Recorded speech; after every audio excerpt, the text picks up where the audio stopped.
Hello, and welcome to Not Even Once. I'm Seth, and I've seen Once.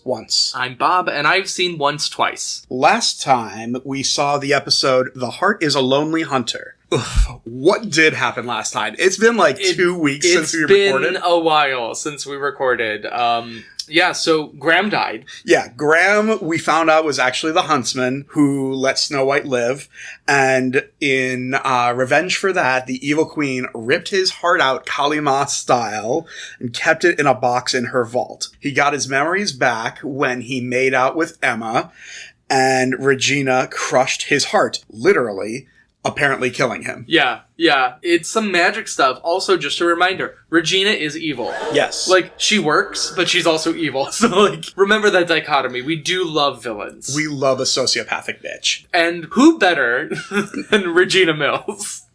Oh, what's that? You did some problematic shit? Oh, we stand. Skis.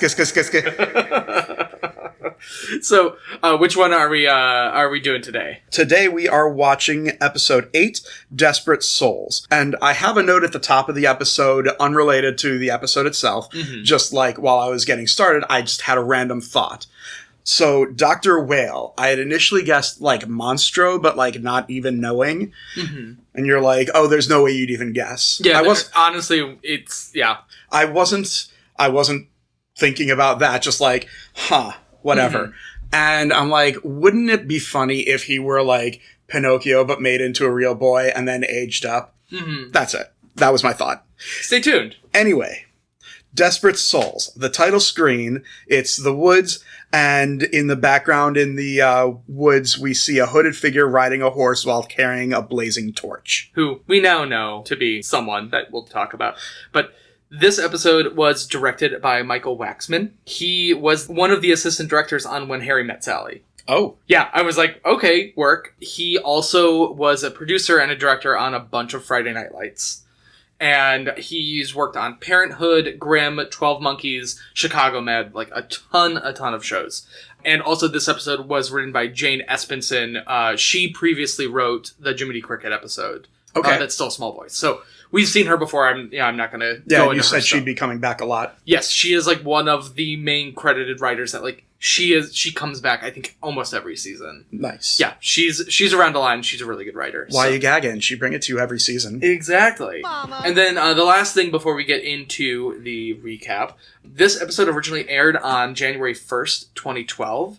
So one thing that I thought was really interesting is they went into Christmas killing off a main character and nothing until January. And that's a cliffhanger. It's a real, because it's a big cliffhanger. I didn't realize that there was some real time in between these things. It was almost kind of like a mid-season finale, even though they're not even halfway through the season yet. Mic drop. Happy New Year, bitches! Exactly. I was like, that's bold for a freshman TV show to do. That's really cool. I respect the hell out of that decision. Also, kind of segueing into the actual recap, there was a new intro this episode. It wasn't the whole the intro where it's the concept of the show. They actually showed more characters in this one. Oh, I skipped it. I'll watch it for the next episode. And I think they waited for Graham to die. Because he's not in it. Or maybe there's one shot of him. But yeah, it's because I immediately clocked it. It's oh, that's new. There's a new intro here. Good to know. I'm going to stop skipping that and actually pay attention from now on. Mm-hmm. So for the episode itself, it opens up inside some tent, shack, whatever. It's fairy tale realm and someone is poor. We see someone spinning thread. Camera pulls out. It is Rumplestiltzkin. Or at least he's not as sweaty as the fairy tale Rumplestiltzkin that we know. So I have Rumplestiltzkin with a few question marks. The Enchanted Forest hadn't started going through global warming yet. Mm. So, yeah, it took some time. Listen, sweaty. There's a kid comes in and says, oh no, they've come for Moraine. He hobbles out of the hut with a walking stick. And this Moraine is being pulled up by some soldiers on horseback. And we're told that despite being 14 years old, she'll make a fine soldier in the Ogre Wars. The girl's parents draw knives to do a murder on the soldiers when some Photoshop distortion over their faces causes them to start being choked. The camera pans a little bit to reveal a hooded wizard in the distance causing this, and he is referred to as the Dark One. Yeah. So, Balefire, as we learn his name to be in a little bit, is Rumplestiltzkin's son, and he, in this episode, is played by Dylan Schmid.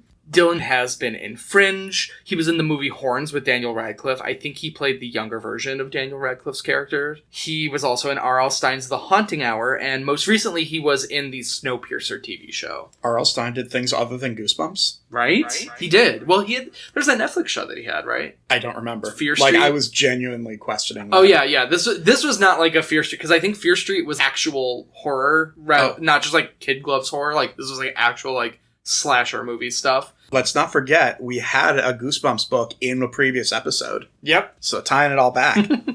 And then I noticed my note here, the knight on the horse. I said, oh, he's a jerk, but who is he? Hi. This is, as we learned at the end of the episode, the character's name is Hodor. Not Hodor. Yeah, not Hodor. He's played by Ty Olsson. He was born in Halifax, Nova Scotia, but he was raised in Ottawa, Ontario. He is most known for playing Benny Lafitte, I'm not sure, in Supernatural in like one of the later seasons. He's like a vampire or something. I have not seen Supernatural. He was also in the AE television movie Flight 93 about the 9/11 victim. And the piece de resistance, do you remember Dragon Tales? Yes. He voiced the Blue Dragon on Dragon Tales. Like the big main one that interacts with the kids boy's the most? Friend. Oh. I was like, he plays silly Billy. He plays Ord in PBS Kids Dragon Tales. Aww. Which I was gooped to find out about that. That I could not believe, because I was just like, wait, hold on, what? Wow. He's also been in Agent Cody Banks, X2, the X-Men sequel, Rise of the Planet of the Apes, Battlestar Galactica, Man in the High Castle, and a ton more stuff. He is currently voicing a character in the Angry Birds Netflix show, and he also... I'm sorry? Yeah, there's an Angry Birds Netflix show that's happening right now that I had the same reaction. I was like, this is a thing? I hate it. Ignorance is bliss. Right. And he also voiced the main character of Dead Rising 4, who was it was the same character from Dead Rising 1 and 2, but in the first two games it was voiced by a different actor. Oh, what was Alex? I think Frank, yes. The photographer, yes. Yeah, so he is, I guess, the main character in Dead Rising 4 and is voiced by our same actor here. Neat. Frank West. So after they start pulling away, what was her name, Moraine? Mm-hmm. Rumpelstiltskin's son says it's his birthday in 3 days, and they'll be back for him at that point. Cut to Mr. Gold's pawn shop. Emma walks in, looking for Mr. Gold. She finds him in the back, apparently waterproofing something with lanolin. Yeah. Side note, lanolin translates from Latin, lana meaning wool, and oleum meaning oil. So it's literally wool oil. It is for waterproofing thing, and it helps wool growing animals, whether goat or sheep or like animals, helps them protect themselves against the weather. Cool. I didn't know that. Also, the other thing I noticed, it's a 2-week time jump from the last one. Yep. Mr. Gold called the sheriff's department to offer condolences regarding the death of Graham. I put death in quotes because I still don't really believe it. Yep. It's not death on any show. I need to see a body, and even then, we saw this body, but we didn't see it going into the ground, so I still don't believe it. Fair. It's been 2 weeks since Graham's death, and now that makes Emma the new sheriff in town. But she's not emotionally ready to accept his death. Mr. Gold offers Graham's stuff to Emma. She initially turns him down, but then his next sentence is, well, I guess it's just going to go to Regina. And Emma says, stops. No, for me. It's mine. Give it to me. She stops dead in her tracks. She's like, maybe not. Emma winds up taking a pair of walkie-talkies for use with Henry. Mm-hmm. Also, I love how Gold is squarely on the help Emma side of the Henry fight. For now, for the moment. He's on his own side. Yeah, he's playing his own. He's like playing, like everyone else is playing checkers. He's like playing 3-dimensional chess, like in the other room. Yeah. It's astounding. Next we go to the rickety play fort along the coastline. Henry is just sitting there doing nothing. Not reading, not fidgeting, not staring into the middle distance. He's just sitting there cross-legged, trying very hard not to look like he's doing anything. Emma comes up and gives him the walkie-talkie for Operation Cobra. But Henry has decided they should stop with the operation so that nobody else gets hurt. Emma protests, but Henry just says, okay, whatever, you don't believe me, good, that should keep you from messing with it and getting killed. Just like a normal 10-year-old would say. You know, he's not traumatized. Sure, Jan. Emma's takeaway from that is, you're worried about me? Aww. Henry's upset because good will always lose, because good plays fair. But Regina is evil, and evil doesn't have to play fair. He gets up and walks away, handing back the walkie-talkie. And I noted that here, just like noting the way it was. Mm-hmm. And then later on, I'm going to refer back to this because there's something funny. Okay, perfect. In the sheriff's department, Emma drops her keys on the desk and picks up the sheriff's star. She's about to put it on when Regina appears out of nowhere. Just like ready. She was waiting in the hallway for Emma to put that on just for the perfect... Every time.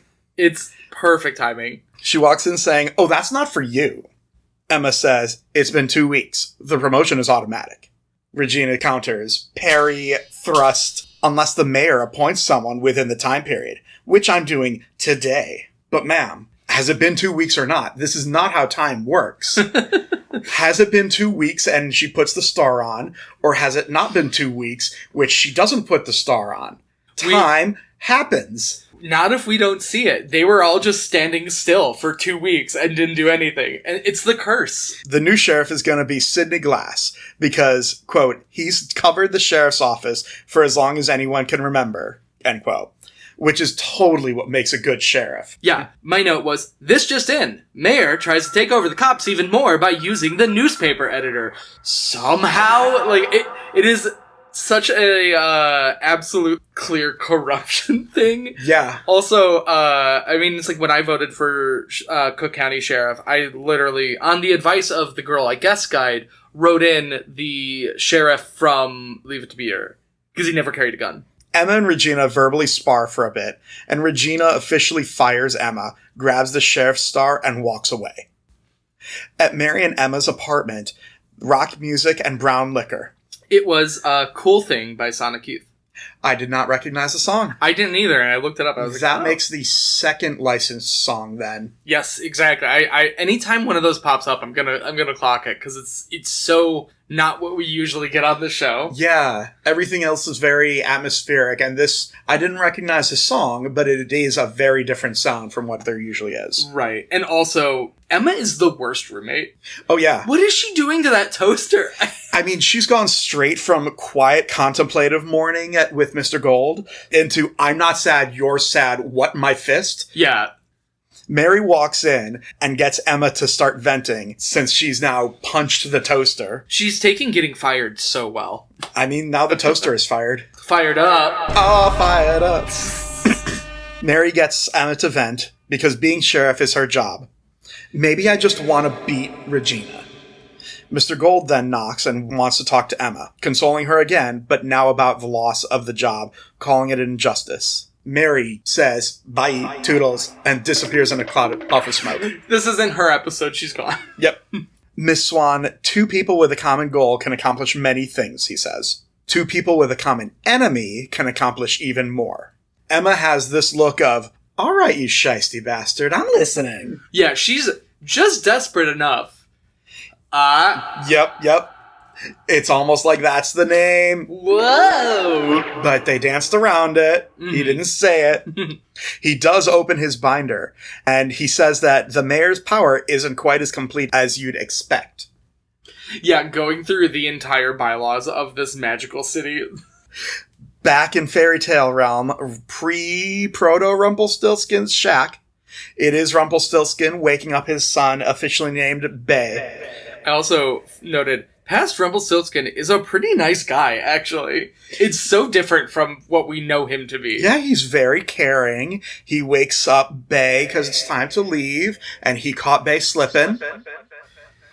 I want to throw this bottle of water at the wall. I did have a note saying, tell that and wait for applause. AJ, do not put applause there. Aww. Do whatever your heart tells you, AJ. At this point, we presume it's been 2.5 or 3 days. We learn it's really just the next day. Right. And Rumplestiltzkin wants to get the fuck out. They're walking along the road and give alms to a beggar when the soldiers from before ride up, calling him out for being super sus on the King's Road. They throw out a bunch of fake name guesses about who he is. Spindleshanks. Not to be confused with Skimbleshanks, the railway cat. My exact note was like, isn't that a cat from Cats 2019? Very good. They guess Threadwhistle, they guess Hobblefoot. Bay finally corrects him that it's Rumplestiltzkin. So did you know, at least Spindleshanks, I don't know about Hobblefoot, but Spindleshanks is one of the names from probably the most well-known translation of the Rumpelstiltskin fairy tale that the miller's wife guesses his name to be. I did not realize that. Which I thought that was a pretty cool take. The head soldier uses taunting Bay as an excuse to give us some backstory about Rumpelstiltskin. He was a soldier who was recruited into the Ogre Wars, who ran away from battle, and the ogres overwhelmed his side, killing everyone. His wife couldn't bear to look at him because, quote, women do not like to be married to cowards. But I guess she'd rather be married to a corpse, because I don't think Rumpelstiltskin is going to be able to make a difference on the battlefield, at this point anyway. Yeah, he's definitely too old. He's walks with a cane, he's too old, he's definitely not going to be able to do it. The soldier wants to take Bay into soldiery now, but Rumpelstiltskin tries to plead not to take him and make a deal. Ooh, still doing that even at this point. Soldier Boy wants good old Rumpy to kiss his boot in exchange. Rumpelstiltskin has already said ACAB, don't make him a bootlicker. Honestly, I'm surprised they honor that agreement, because after he kisses the boot, the soldier just kicks him and leaves Bay. Yeah, kick to the face, that sucks. The beggar shows back up to help them back home, and he agrees just feed him whatever can be spared as payment in exchange. Another deal being made. It's not as explicit as all of other Rumpelstiltskin's deals, but still, he's making a lot of deals. Yeah. In Regina's office, photographers are taking pictures of Regina and Sidney Glass, as I guess this is the official ceremony to instate him as the sheriff. And I just need to know, what other publications are they having this press conference here? Because I'm under the understanding that this is a small town. Do they have more than one newspaper? Do they have a zine that comes out? I'm so confused as to, who these photographers are. Because they're probably not from outside the town, because, we haven't seen other outsider people other than Emma come to this town. Yeah. So are they all from the Storytown Daily Mirror? I'm interested. One is from the Daily Mirror, the other is from the Daily Reflection. And there you have it, folks. I just want to emphasize the grandeur of this office. Everything is black and white. The wallpaper is of grayscale trees. The only things that aren't black and white are the people in the scene, some light bulbs that are yellowish, and the big bowl of red apples sitting on the table in the immediate foreground. Yeah, this is really a masterful set. It looks so cool. So good. As Regina is about to pin the star to Sidney, Emma interrupts dramatically, because there is no other way to interact with Regina except with the greatest of drama. Oh yeah, Emma was waiting outside the thing, the same as Regina did at the sheriff's office, for the perfect moment to come in and stop the wedding. I mean, press conference. The charter, it seems, states that the mayor will appoint a candidate for sheriff, but since it's just a candidate, it would be put up to a vote. There's always got to be a little twist. Oh, y'all ready for a twist, eh? It's actually just Laganja coming in into this press conference, jumps in from the side. And falls into a bra. I need that. I need someone to make that edit. It might be me. I don't know. Please, I request. Emma states she's running. And Sidney is surprised to learn that he is running as well. Where? My dude, do you want the job or not? Running where? Running up that hill. Back at Rumpelstiltskin's shack, Rumpelstiltskin is ladling soup into a bowl for the beggar, who advises him to find another way forward, as long as he has power. So the thing I noticed here, Robert Carlyle is so good. He's really good in this episode and this scene. He's just, really good. I just had to clock it. Especially now that he's not nearly as sweaty. Yeah, right. Also, the old man knows a lot about a certain He does, doesn't he? It's That's not convenient at all. What does he know? He knows, for example, that the king has the Dark One in a thrall because his name is inscribed on a mystical dagger. This beggar is the Dark One, isn't he? Duh.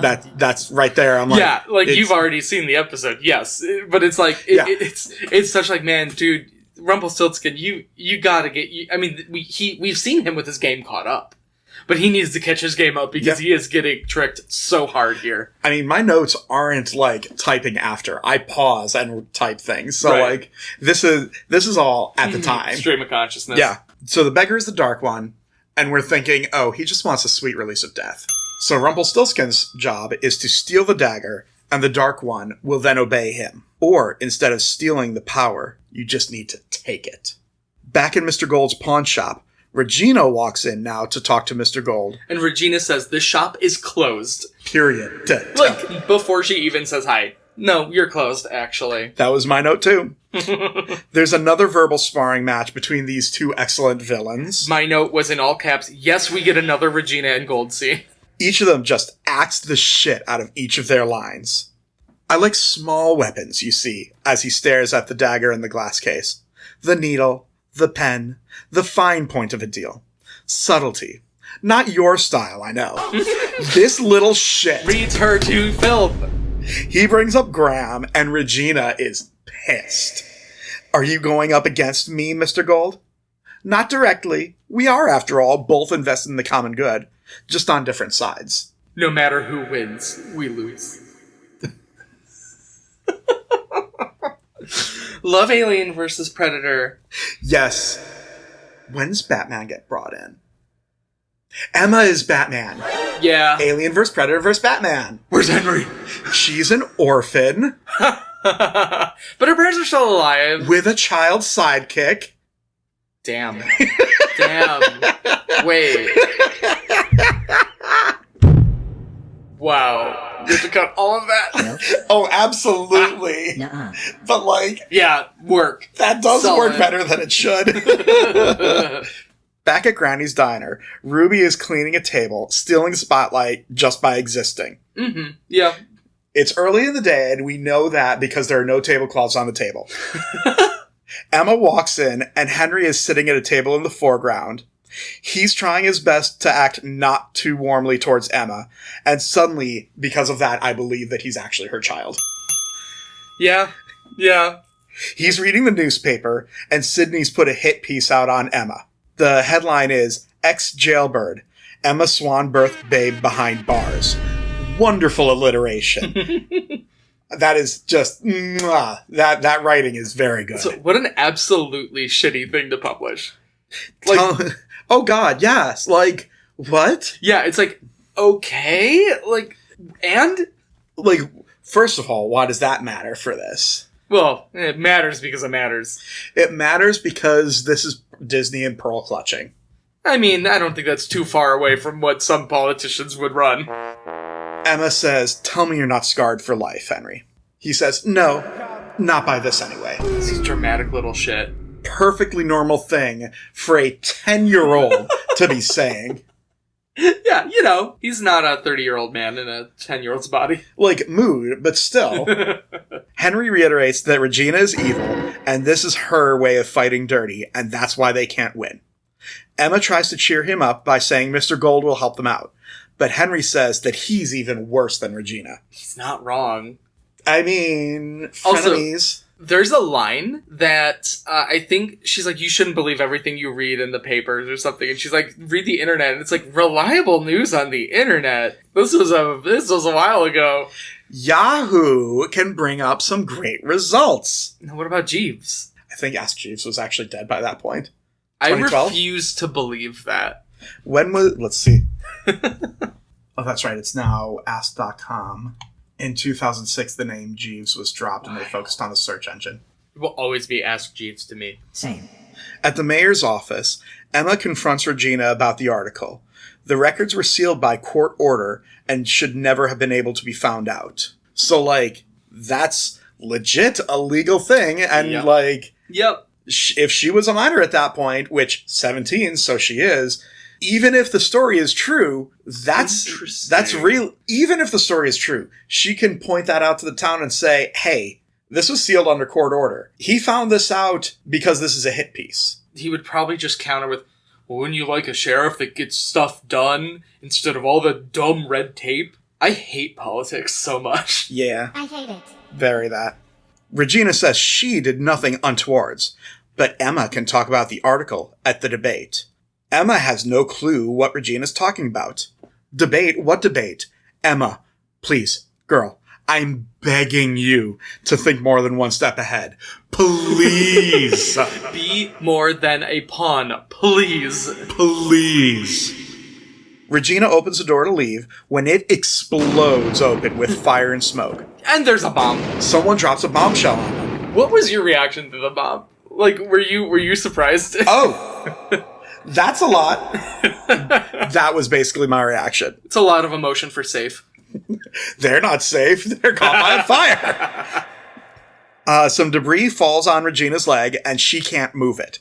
Emma's now faced with a dilemma: to help Regina or leave her to burn, baby, burn. Cut to commercial. Right, yeah. Back at Rumpelstiltskin's shack, Rumpelstiltskin and Bay are doing some stuff with wool that will apparently be used to help good old Rumpy sneak into the castle and steal the dagger. Bay says that the law wants him to fight. He can fight. Rumpy says back, the law doesn't want you to fight. The law wants you to die. And so it always is for the lower classes. Not a quote, just the truth. Rumpelstiltskin's so lefty because he started in the poor. Yep. He started lower class. Class wars have always been a thing. Class wars, ogre wars. No war but class war. They discuss the plan, and there are no specifics that we're told. They're just going to burn the wood inside the stone of the castle. Back at the burning staircase, Emma steps in front of Regina, who grabs Emma's arm, thinking she's going to be abandoned. Emma shakes Regina off and silently jumps through the flames in the doorway, leaving Regina with a shocked Pikachu face at the thought that anyone could possibly leave her to her fate like this. Oh no, the consequences of my own actions. Except Emma actually does come through with a fire extinguisher that was just on the other side of the fire. Because she's good. She's good. This episode has a lot of good and evil talk. Like, the good guys always play fair. The evil, or the bad guys never play fair. It's a lot of, like, black-white dichotomy here. It's true. You have to fight with a different strategy. Because you know what doesn't work? Fighting fire with fire. Ladies and gentlemen, we got him. Emma now clears a path with a fire extinguisher and helps get Regina out.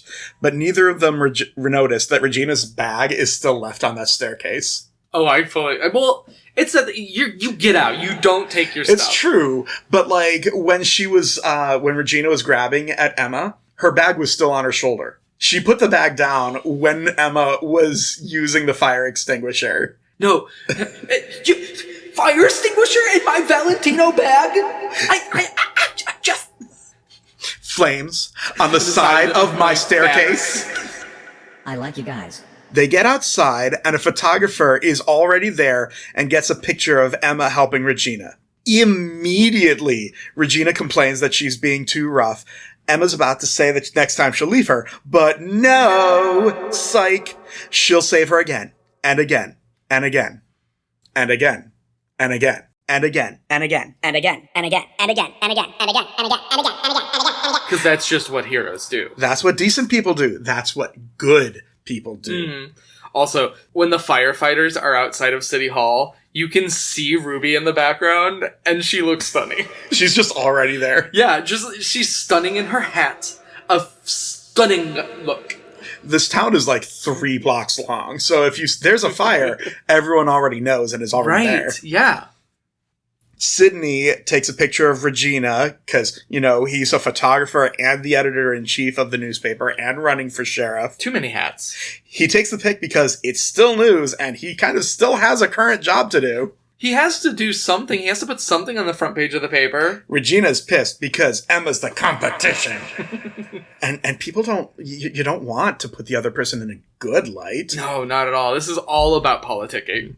After Regina chews him out for this, camera goes over and to the good guy huddle of Emma, Mary, Archie, Granny, Ruby, and Henry. Looks like the weather is getting a little bit colder because Mary's wearing a cute little pea coat and a heavy cap, and even Ruby is wearing a coat. Mm-hmm. Henry says the firefighters saw Emma rescue Regina, so there are witnesses in case Sydney tries to write a story discrediting this. Smart. That's a very good point. Mm-hmm. Mary, Archie, Granny, and Ruby walk off screen talking about getting a picture and using it to write campaign posters and flyers and an editorial. Emma tells Henry that this is how good wins. Good guys are good and don't have to fight dirty. Suddenly, Emma notices something burnt in front of the door of the building and gets a sus look on her face. Yeah, this is when the dramatic irony starts to seep in, where it's like, huh. Bum, bum, bum. Yeah, it's like she's out of the shock of just escaping a burning building, and she's like, wait a second. In Mr. Gold's pawn shop, Emma walks in to confront Mr. Gold and accuses him of setting the fire, holding out something that smells like the lanolin he was using at the start of the episode. Mr. Gold says, if I did it. And when he does that, he full-on gives us a Rumplestiltzkin hand move as Mr. Gold. And I was like, ooh. Yeah. Very O.J. Simpson. Yeah, if I did it. If I did it, that's because you cannot win without something big. Something like, I don't know, being a hero in a fire. As Emma's walking out, disappointed in what she's learned and having to be associated with, you can tell that this series is a Disney property, because in that case that Mr. Gold is standing behind, there is a Mickey Mouse figure. I was wondering if you were going to clock that. Oh, absolutely. It is framed. There is a spotlight in that case shining down on the Mickey to make him pop. Now, the real question, is that something that might come back in the future? Oh my gosh. Are we going to get the Michael Roden shorts? I'm not saying. Also, I just had to note, Gold sure knows how to play the fucking chess game. Like, he plays everyone like a fiddle here. Yeah. It's impressive to watch, and also it's like, this guy is so fucking evil. Emma's staring at her feet, he's staring 3 miles down the road. It's astounding how he's just like 20 steps ahead of everybody. Emma's only just learned about the debates, and he's like, here's the edge you're going to need. Right. Incredible. Back at the Duke's castle in Fairy Tale Realm, good old Rumpy and Bay are setting some straw on fire with some very real fire in some very real building work. You know, Rumpelstiltskin sure does love his son. Or should I say, our son. Sorry, arson. It's very good. I like that very much. He just loves our son so much. Can I shake your hand? Yes, shaking hands, yes. Thank you. I very much like that. Rumpelstiltskin goes inside the castle and finds the dagger. It's like a curved ritual dagger back and forth. He finds it behind a draping coat of arms. The dagger is inscribed with the word Zoso, and Rumpy walks out of the flames. Back at the town hall, it is debate day. Outside of the town hall, Mary is hanging up a poster advertising Emma right in front of the hall. She goes to the other side of the billboard, and who's there but David? Also, just really quick, that poster is very good. It's good that they put the picture on there. Mm. It's weird looking still, though, right? I mean, it's the only good thing that she's ever done in the week that she's been there. Yeah, it's been 2 weeks plus the 2 weeks since Graham's death. What are they gonna put, like, the mugshots of her on the thing? She knows the insides and out of the sheriff's office. From every angle. So, they start making awkward small talk, Mary and David, and she notices that David is hanging posters for Sydney, since he's the candidate that Regina is backing, and Catherine is friends with Regina. So naturally, he isn't allowed to have his own opinions. By the way, are the Straits okay? No. This is our weekly segment where we check up on the Straits to see if they're okay. They're not. Let me look here. Nope. Take a temperature. Burning up. Oh, they're not. They're very much not. No. No way. Thought so. Duh. Inside the debate hall, Sydney's getting ready for the debate by choosing which tie to wear. Archie, being the debate monitor, is practicing some lines. And Emma, being the other person debating, is just staring through the curtain at the audience. It was super cute, actually. Like, she's like a nervous kid, just like staring out at like her son. That was so endearing, actually. It's cute, but like, It's like, girl, you gotta do something. Yeah. I mean, she only just found out about the debates 2 days ago. Right, that's true. Yeah. She's staring out at Henry every so often, and by every so often, I mean about every Constantly. other minute. And she starts feeling this overwhelming feeling of dread. Which, mood. Yeah, she's going through some stuff, but she loves her son. She does. Mary comes in, gives her a pep talk, some note cards, and a bottle of water. And you know this isn't the 90s because there would also be a bottle of pills in there, too. Yeah. Probably in a cross-shaped container, just that would hang around your neck. Yeah, you know. Emma wants to win the election for sheriff to show Henry that good, capitalized good, can win. If I'm not the hero, if I'm not the savior, then what part do I have in his life? Which, cute, but ma'am, you still signed a no-contact release for this. The whole real-world stuff does kind of come crashing home. It's like, I hate to tell you. This really isn't going to be good for you if you continue this line of thought. Mr. Gold walks into the auditorium with an ominous look on his face. Back in the fairy tale realm, in the woods, Bay waits for Rumplestiltzkin and asks him to come with him back home. Bay's got a bad feeling about this. But good old Rumpy is feeling confident that this is something he needs to do for himself, because he's a strong, independent coward who don't need no man. Well, maybe one, the one he's about to summon with the dagger. How Rumpy got his groove back. How Rumpy got his evil in the first place. Yeah. He sends Bay home. Rumpelstiltskin holds the dagger up and reads out the name Zoso to summon the Dark One, who appears behind him, startling poor Rumpy into dropping the still-lit torch, but it doesn't catch on any of the very real detritus on the forest floor. Interesting. Yeah, because it's not intentional. He didn't actively set it on fire, so it doesn't work. Duh. That's always how fires happen. You have to intend you have to put the intention into the arson stuff.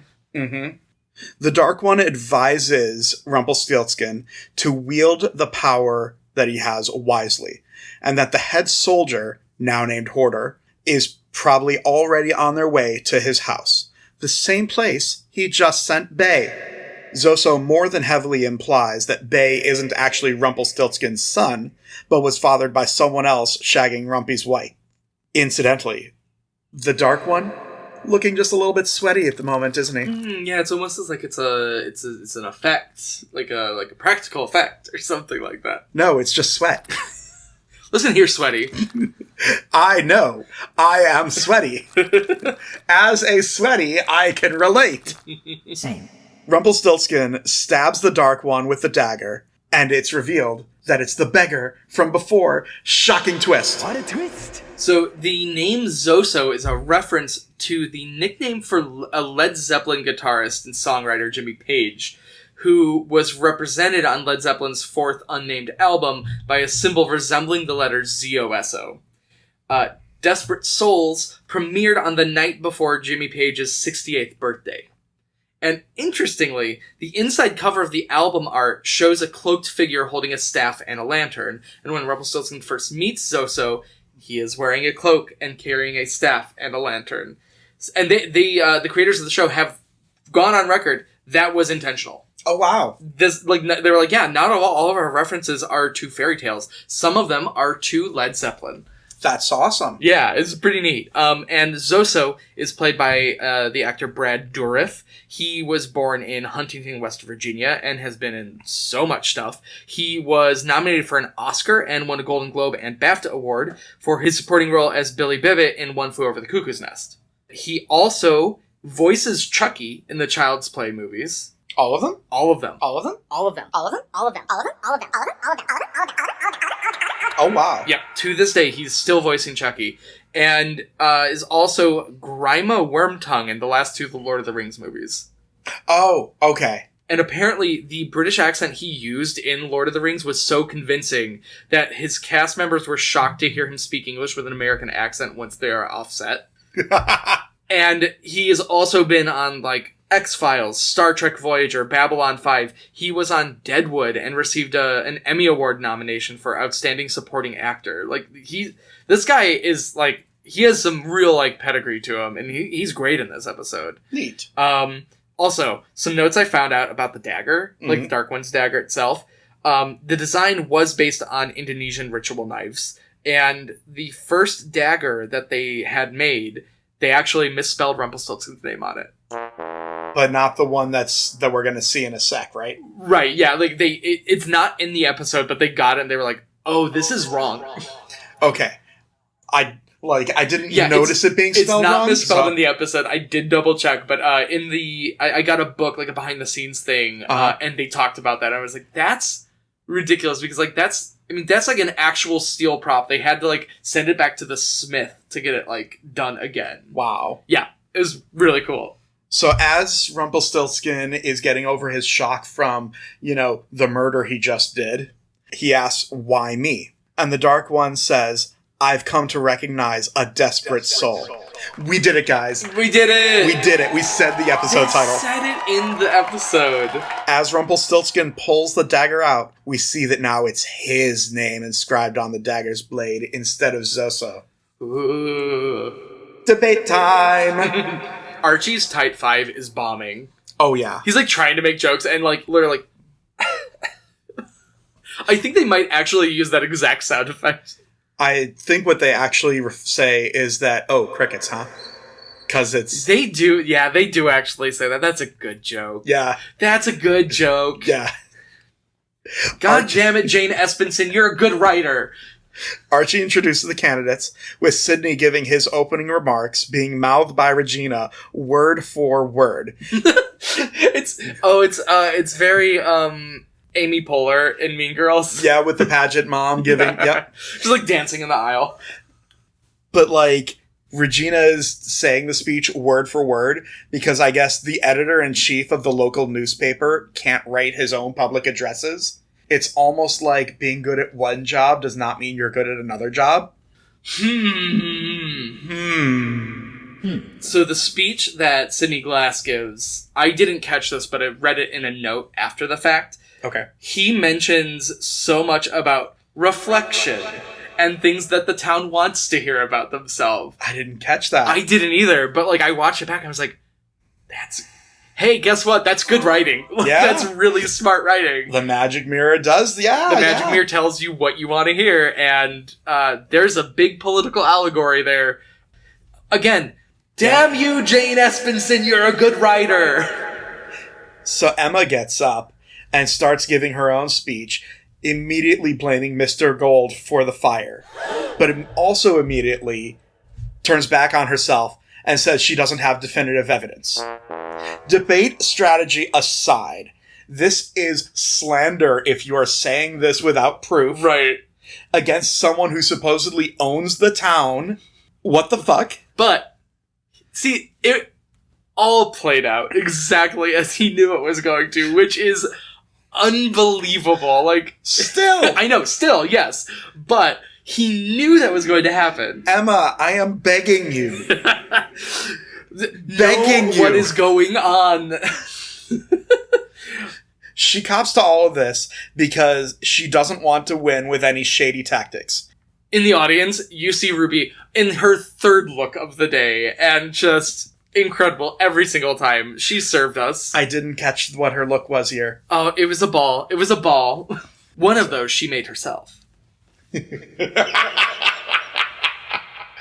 with materials from thefabricworld.com wall. Boobsforqueens.com. Travel.alanchuck.com. She cops to all of this because she doesn't want to win with any shady tactics, even with ones that she isn't aware of at the time. The town turns to watch as Mr. Gold awkwardly stands up and walks out. Slowly, like, he let her be David beating Goliath in this moment, and he played it up so good. Yeah. I mean, I'm sure it's probably a situation of you throw enough shit against the wall and some of it's bound to stick. Right. I'm sure this isn't the only stick he's got in the fire. Yeah. So to speak. At least one of the spaghettis is going to stay on there. Emma leaves the stage, and Regina has a smirk on her face. That smile that Regina had, Regina, you bitch, I love you. It's so toothy. She really thought she won, too. She really thought. Now we've reached the point of the episode where there's a bunch of different scenes setting up for the next episode. In Granny's diner, we can tell it's late because the tables all now have tablecloths on them. Did you catch it this time? I did. Also, I was hanging out with my friend Sarah, and she mentioned... I'll need to double check with her, because I didn't watch the show. Apparently there's another show that used the exact same set for Granny's Diner. That's amazing. Nothing changed. Like, it is the exact set. And I was like, that's wild. That's very good. Ruby comes in to serve Emma, and she looks great. Her hair is in a bump on top, and it's split to be tied down and hangs on either side of her face. Bright candy red lipstick, dark cat's eye with eyeshadow that's the red makeup equivalent of a LaCroix flavor. This was the third look I mentioned. I got ahead of myself. Her shirt has a neck wrap with below that a deep cut U. The shirt fabric itself, horizontal stripes of every shade of red, and the long sleeves have a vertical slit from shoulders to elbow. Chef kiss, no notes. Yeah, this is executive realness. Ruby asks Emma if she wants another of her drink, and Emma enthusiastically agrees. Oh, boy. Henry walks in because it's night and Regina cannot keep a handle on her kid. She's too busy with Sydney Glass. Ruby automatically brings a glass of milk for Henry along with Emma's drink. Henry hands Emma a walkie-talkie. Now, remember earlier in the episode where I mentioned that Henry walked away leaving the walkie-talkie with Emma? Mm-hmm. How did he get it? No one else goes to Henry's castle.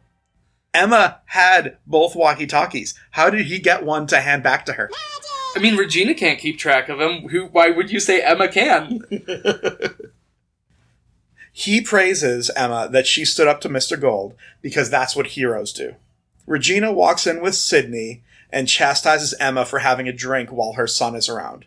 My dude, you just got here and weren't paying attention to your own son. And also, there is clearly a glass of milk in front of your son. What are you talking about? No, it's not milk, it's a White Russian. Delicious. Regina very reluctantly hands over the sheriff's badge and says that apparently people really like the idea of a sheriff bold enough to stand up to Mr. Gold. What exactly is his relationship to the rest of the town? Like, Regina keeps getting voted mayor because the town fears her. He doesn't have an elected position. He just runs the pawnbrokery. He's just a shady guy and creeps people out. Remember, he owns the town. He trades in secrets. I guarantee he has shit on everybody there. Literally, that's probably what maintains the curse. The way that Regina has her vault of hearts. The rest of the principal cast enters the diner as this explanation is happening, and so now everyone can feel great about the news. Regina says, "You didn't pick a great friend in Mr. Gold, Miss Swan, but he does make a superlative enemy." Regina then puts on her biggest shit-eating grin. Enjoy that. And just like, I had to look away because her smile was so bright I got blinded. Yeah, right. Back at Rumpelstiltskin's house, soldiers are escorting Bay from the house, and one of them gets stabbed by Rumpelstiltskin. Incidentally, he's looking a lot sweatier than he was earlier in the episode. The head soldier kneels down thinking it's the Dark One, then realizing it's not, asks who he is. Rumpelstiltskin plays at the other names he guessed at earlier in the episode. Not Skimbleshanks, the railway cat. The only good song in that entire movie. You didn't like the song where the cockroaches had dancing outfits? Where Rebel Wilson took off her skin and then took off her skin again? Because there was a suit underneath. Cats 2019 by Tom Hooper. Release the butthole edit. You can't convince me that I didn't watch the butthole edit. I don't remember watching it. I just turned it on and blacked out. Yeah. So Rumpelstiltskin pulls out the dagger with his name on it so that Hoarder can remember who he actually is. Rumpelstiltskin then wants Hoarder to kiss his boot. Period between each word to emphasize the dramatic irony of it. As he's going in for the kiss, Rumpelstiltskin grabs Hoarder's head and with one hand twists his head to break his neck. I had a visceral reaction to that moment because I did not remember that happening. So again, remember a couple episodes, or last episode, we could not see the arrow shaft entering the deer, but we can see this death. Yeah, right? We could see... Interesting. We could see the spear going through other Prince Charming, but we could not see that arrow shaft going into the deer. It had to have been because they only had the one asset. Like, it had to have been that. Like, they only had the CGI deer, the thing to go in the deer, and then, like, the deer, like, dummy body for, like, that has to be it. Just interesting things to note. After breaking Hoarder's neck, Rumpelstiltskin then uses the dagger to kill all the rest of the soldiers, leaving only Rumpy and Bay. I only protected what belongs to me. Rumpelstiltskin, your son is not an item! And I'm not scared of anything. Cut off Rumpelstiltskin for the rest of the episode. Oh no, he's been Jokerified! Oh my gosh, he's dancing down the stairs. No! In the sheriff's office, Emma walks in wearing her shiny new badge on her belt. She puts her stuff down on the desk and notices a jacket on the hanger that wasn't there before. Mr. Gold startles the fuck out of her by appearing out of nowhere and telling her that it's Graham's jacket. Does this sheriff's office have a waiting room for dramatic entrances? It must. It's like very Clue. The conservatory has the hidden door. Because Mary and Henry did the same thing a few episodes back. They like waited until the most dramatic moment to enter. Regina does it every time. I mean, that's every room for her, though. She comes in at the most inopportune time for her to create a mess. We find out Mr. Gold is playing 6D chess, knowing that Emma was going to call him out for starting the fire, and that would be what would push her over into getting the win. And Emma's reaction to this was just like, you played me so good. Damn you. Very, what the fuck? Yeah, like, it's very like, hold on, wait, you what?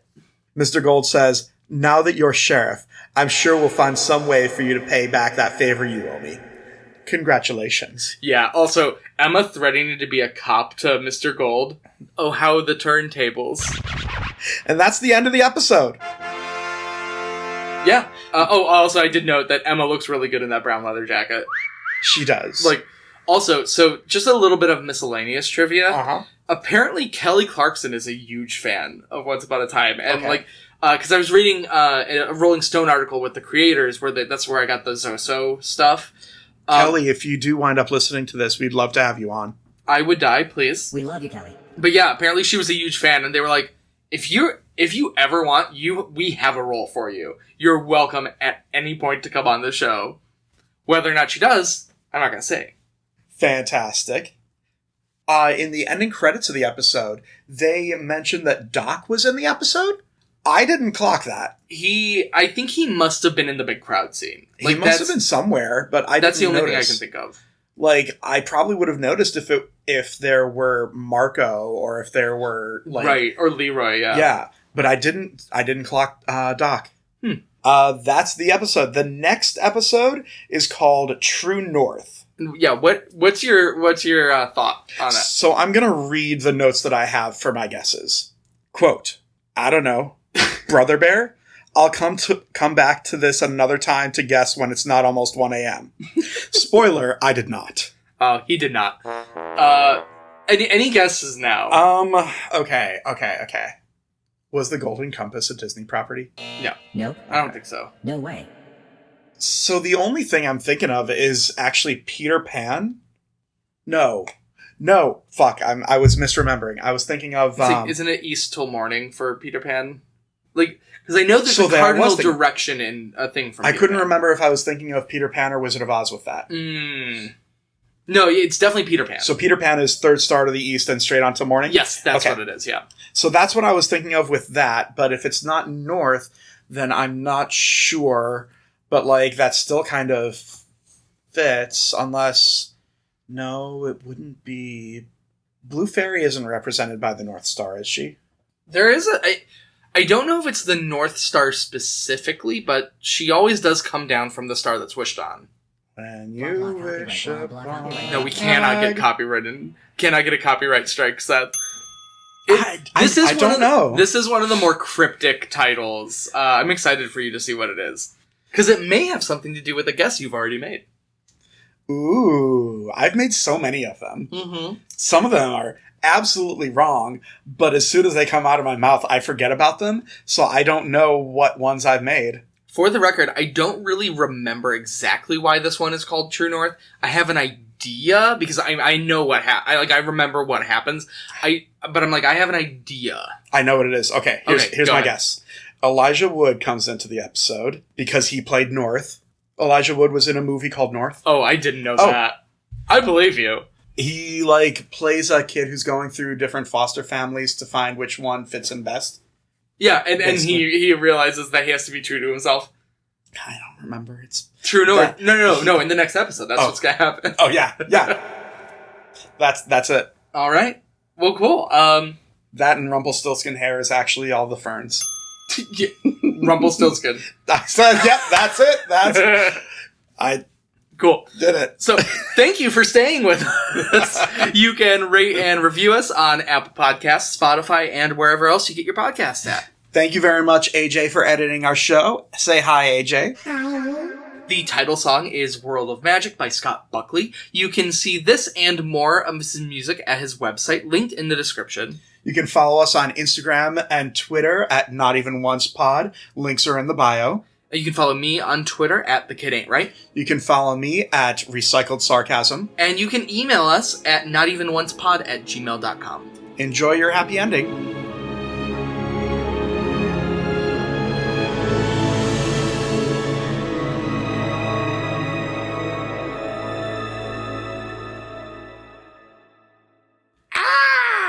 It's ow.